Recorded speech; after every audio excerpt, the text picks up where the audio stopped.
Yo, Z-Warriors and What If fanatics, welcome back to my channel. Get ready, because today we're launching a brand new What If saga that twists the timeline right after the Cell games. Forget Gohan hitting the books for 7 years. In this reality, the Supreme Kai doesn't wait. He sees the lingering shadow of an ancient evil, Majin Buu, and knows Earth's young hero is the only one who can prepare. With Goku gone and Goten on the way, Gohan is about to be pulled into a training regimen unlike anything he's ever experienced. This is part 1 of a journey that could change everything. You ready for this? Let's dive in.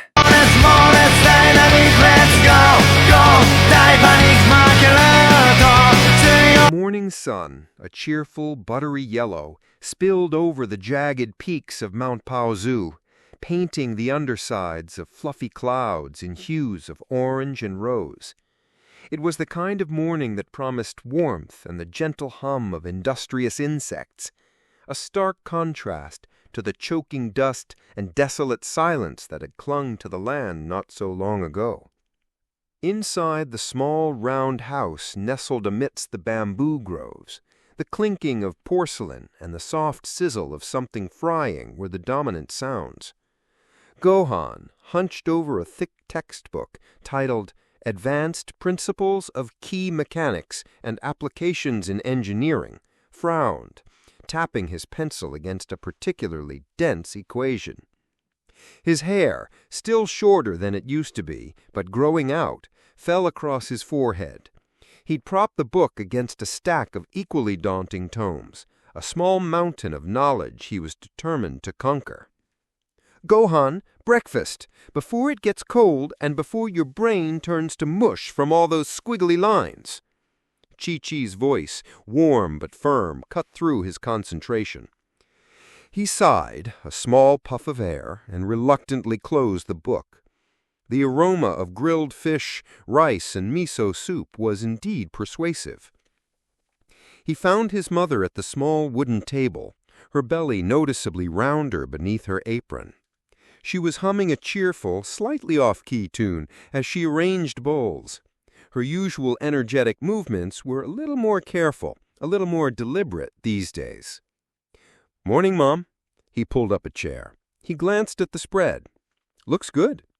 "Of course it's good. A growing boy needs his fuel, especially one who insists on filling his head with, well, whatever that is." She gestured vaguely towards his study corner. "And a growing baby needs nutrients too, you know." She patted her stomach with a soft, proud smile. Gohan smiled back. The thought of a new sibling was nice. A little strange, without Dad around to share the excitement, but nice. "How are you feeling today?" "Peachy," Chi-Chi declared, though a slight shadow under her eyes suggested she might not be sleeping as soundly as she let on. "Just a bit tired. This little one is going to be an energetic one, I can already tell, kicking up a storm last night." They ate in comfortable silence for a few minutes, the only sounds the clack of chopsticks and the chirping of crickets outside. Gohan found his gaze drifting towards the window, towards the clear blue sky. Peace. It was what he'd fought for, what his father had. He pushed the thought away. It still stung. Are you sure you don't want to do a little light training, Gohan?" Chi-Chi asked, her voice softer now, hesitant. Just to keep limber, not like before, of course, just for your health." Gohan picked at a grain of rice. "I'm fine, Mom. Studying is good exercise for the brain. Besides," he tried for a reassuring smile, "who was there to fight anymore? Cell's gone. The androids are, well, Android 18 is with Krillin, and 17 is off somewhere doing who knows what, but he's not causing trouble." Chi-Chi sighed, a worried frown creasing her brow. I know. It's just a mother worries. After everything." A sudden, sharp thump from outside made them both jump. It wasn't a loud crash, more like something substantial had landed with surprising gentleness not far from the house. "What was that?" Chi-Chi asked, her hand instinctively going to her belly. Gohan was already on his feet, his senses, though deliberately dulled by his focus on academics, flaring slightly. He didn't sense any malice, but the key signature was unfamiliar. 2 of them, and powerful, not overwhelmingly so, not like Cell, but definitely not your average human or animal. "Stay here, Mom," he said, his voice low. He moved towards the door, his earlier scholastic demeanor replaced by a quiet alertness. The sunlight outside was momentarily blinding. Gohan blinked, scanning the familiar clearing. There, standing near the edge of the bamboo grove, were 2 figures. One was tall and imposing, with stark white mohawk-style hair, pointed ears, and a stern, almost severe expression. He wore a rather ornate dark blue and yellow outfit. The other was smaller, shorter, with pale lavender skin, white hair styled similarly but softer, and wide, somewhat anxious eyes. He was dressed in equally elaborate, though different-colored, Kai-like attire, orange, blue, and yellow. They both wore distinctive Potara earrings. The smaller one offered a nervous, slightly stiff bow. "Greetings. You are Son Gohan, I presume." His voice was high-pitched and very polite. Gohan frowned, his guard up. "Who are you, and how do you know my name?" The other man, Kibito, simply stared, his arms crossed, his gaze intense and appraising. It made Gohan feel like a specimen under a microscope. "My apologies for the unannounced arrival."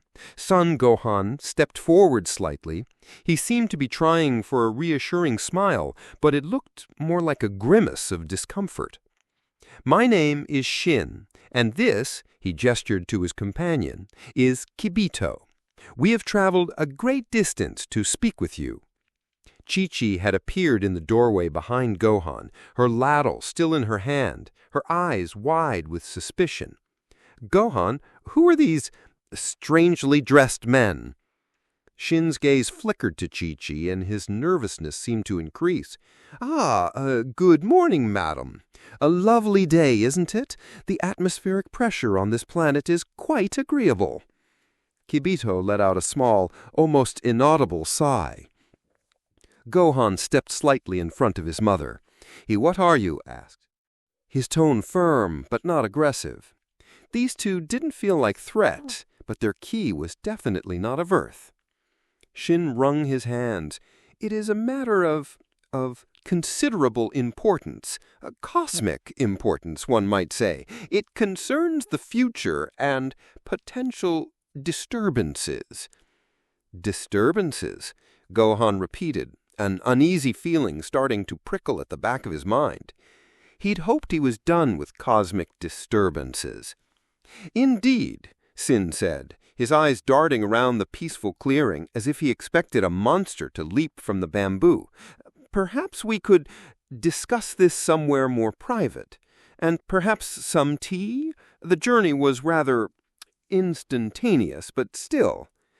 Chi-Chi, never one to be outdone in matters of hospitality, even with suspicious strangers, puffed up slightly. "Well, I suppose I could brew some tea, but you'll explain yourselves properly. I don't like mysterious men showing up on my doorstep talking about cosmic disturbances. My son has books to read." Kibito raised a skeptical eyebrow at the mention of books, but said nothing. A few minutes later, they were seated around the small wooden table in the house. Shin perched awkwardly on a stool that seemed too small for him, while Kibito stood rigidly by the wall, refusing any refreshment. Chi-Chi placed a tray with steaming cups of barley tea before them. "Now then," Chi-Chi said, with her arms crossed, "start talking, and make it quick. Gohan has a scholarship to think about." Shin took a delicate sip of tea, his eyes widening slightly. This is quite pleasant. Earth really has some hidden culinary gems." He cleared his throat. Son Gohan, we are Kai, from the sacred world of the Kais, to be precise. Gohan's eyes widened. Kai? Like King Kai? But these two felt different, more elevated. I am what you might call a supreme Kai, Shin continued, a hint of gravity entering his voice. My role is to oversee the Kai of the 4 quadrants of this universe and to maintain a certain cosmic balance. Supreme Kai? Gohan murmured, remembering King Kai's occasional mentions of even higher deities. This was unexpected. Indeed, Shin affirmed, and it is because of a grave threat to that balance that I have come to you. A threat that has lain dormant for millennia, but which I fear may soon reawaken. Kibito finally spoke, his voice deep and resonant. An ancient evil, Gohan-san, one that even the previous generation of Supreme Kais could not fully vanquish. Its name is Majin Buu. The name hung in the air, foreign and unsettling. Gohan felt a chill despite the warm tea in his hands. Majin Buu? Shin nodded solemnly. A creature of unimaginable destructive power, pure chaotic evil. He was sealed away eons ago at great cost, but the seal may be weakening. Chi-Chi looked from Shin to Gohan, her face paling. Evil? Destruction? Gohan just saved the world from that Cell monster.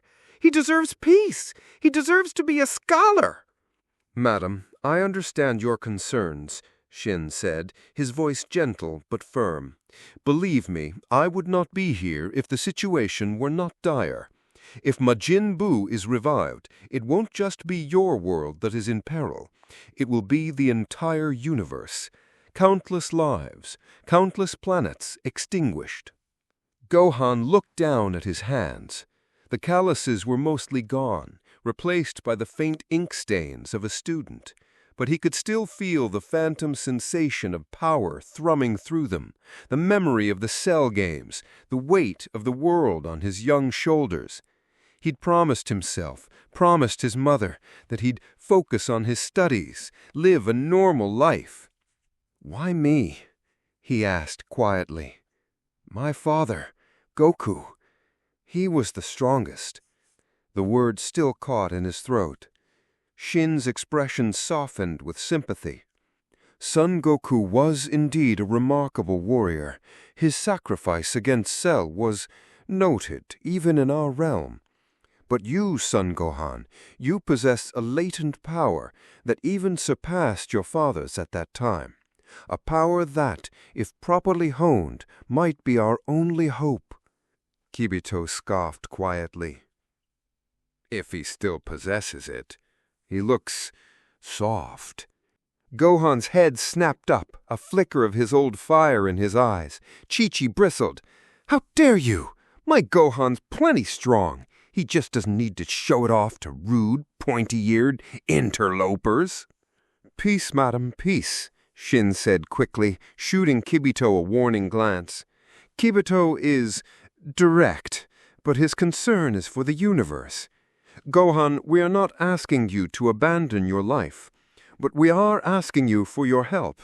We wish to train you, to unlock your full potential, safely, and prepare you for the battle that may come. Train him? Chi-Chi gasped. Where? For how long? He has school. The training would take place on the sacred world of the Kais. It is a place beyond the confines of your mortal realm, where time flows differently, and where your power can be drawn out without endangering your world. Gohan looked at his mother. He saw the fear in her eyes, the fierce protectiveness. He saw the hope she had for his future, a future free of fighting. Then he looked at Shin, at the earnest plea in the Supreme Kai's gaze, the quiet desperation. Majin Buu? An enemy worse than Cell? The entire universe at stake? It was an impossible choice. Meanwhile, hundreds of miles away, in the sterile, gleaming training room of Capsule Corporation, the air crackled with furious energy. Vegeta, stripped to the waist, his body slick with sweat, unleashed a volley of ki blasts at a series of reinforced drones. They exploded in showers of sparks and twisted metal. "More! Is that all this pathetic excuse for a challenge can offer?" he roared, his voice hoarse. Peace. It was insufferable. Kakarot was gone. The half-breed brat was probably burying his nose in books, wasting his potential. There was no rival, no real threat to push him. It was maddening. Bulma watched from the observation deck, a tablet in her hand, a thoughtful frown on her face.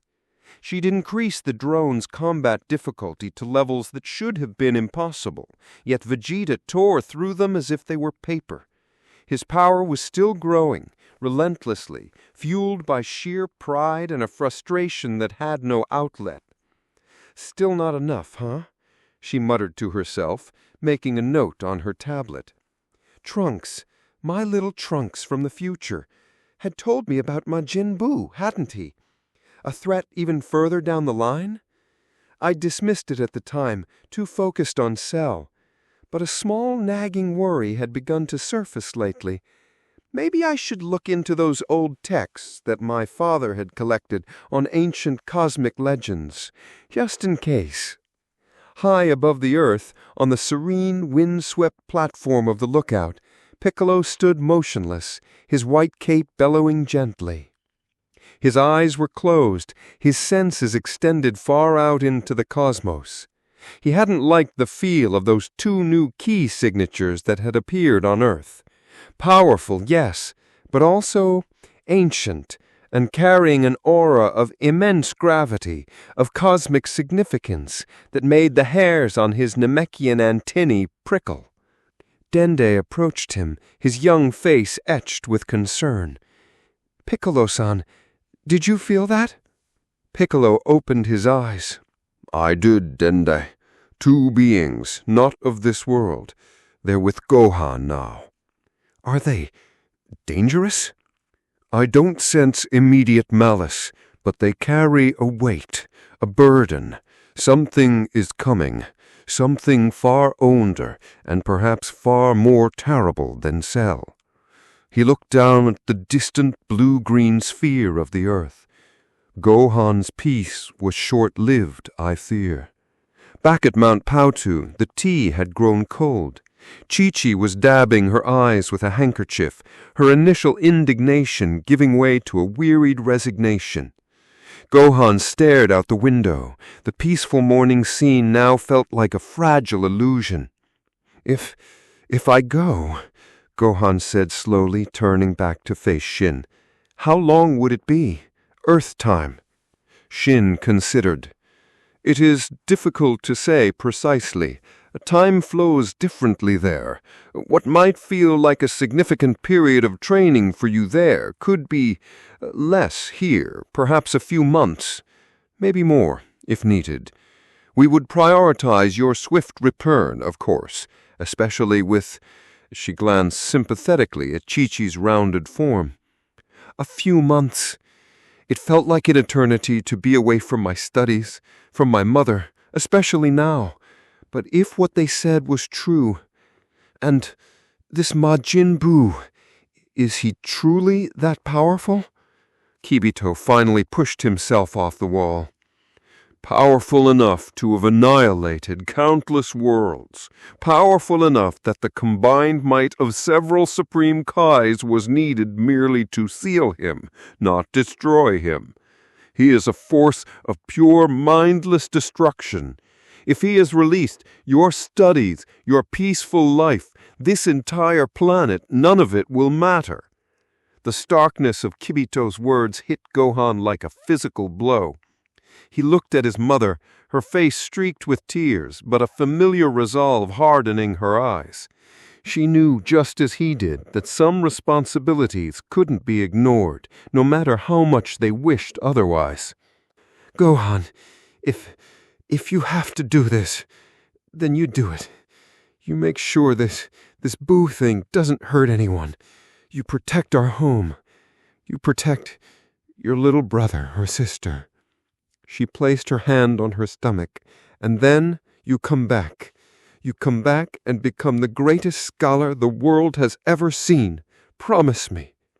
Gohan felt a lump in his throat. He nodded, unable to speak for a moment. He walked over to his mother and knelt beside her, taking her hand. "I promise, Mom." He stood and faced the Kais. A new determination settled in his young face, chasing away the last vestiges of the carefree student. "Okay, I'll go with you. I'll train. When do we leave?" Shin let out a breath he seemed to have been holding. A small, almost relieved smile touched his lips. "Excellent. Your resolve is communable, son Gohan. We can depart immediately if you are ready." Gohan nodded. He glanced around his small, familiar room, his books, his desk, the scent of his mother's cooking. He was leaving it all behind. Again. For how long he truly didn't know. Kibito stepped forward. "Prepare yourself. The journey to the sacred world of the Kais is not like your typical space travel." He raised his hand. "Kai, Kai." And just as a strange swirling energy began to envelop them, Chi-Chi cried out, "Wait! Gohan! Your lunch! You can't go fighting cosmic evils on an empty stomach." She rushed towards the kitchen, rummaging frantically. Shin blinked, looking utterly bewildered. "His lunch?" Gohan managed a weak smile. Some things never changed. It's a long story, Supreme Kai. Don't worry, Mom. I'll be fine." Kibito looked impatient, the swirling energy around them pulsing. "We must depart. The window is brief." Chi-Chi emerged, thrusting a neatly wrapped bento box into Gohan's hands along with a thermos. "Grilled salmon, extra rice, and some pickled plums, and hot tea. Don't you dare let that Kibito fellow say you look soft after you eaten my cooking." Before Gohan could reply, the Kai took full effect. The familiar surroundings of his home dissolved into a kaleidoscope of light and color. The last thing Gohan heard was Chi-Chi's faint, distant shout. "And study when you have a break. Don't forget your calculus." Then silence, or rather a profound, ringing stillness, as if he'd been plucked from the universe itself.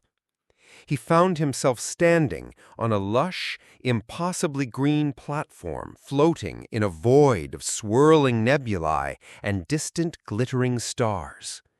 The air was pure, tasting faintly of ozone and something ancient. Shin was smiling, a genuine, broad smile this time. "Welcome, Son Gohan, to the sacred world of the Kais." Kibito, however, was staring intently at the bento box Gohan clutched. "What is that peculiar energy signature emanating from that container?" All right, Z-Warriors, that's a wrap for Part 1. Gohan's off to train with the Supreme Kai. Chi-Chi's packed him a lunch fit for a Saiyan scholar, and Vegeta still trying to break his training room. What kind of training awaits Gohan on the sacred world? Will Kibito ever crack a smile or try Chi-Chi's salmon? And what about this Majin Buu? So many questions. Make sure you hit that like button if you enjoyed this. Smash that subscribe button so you don't miss Part 2, and ding that notification bell. Let me know in the comments below what you think will happen next. What other characters do you want to see more of? Until next time, Z-Warriors, stay powerful, stay curious, and always ask, what if? This is your host, Run Su, signing off. 海洋拳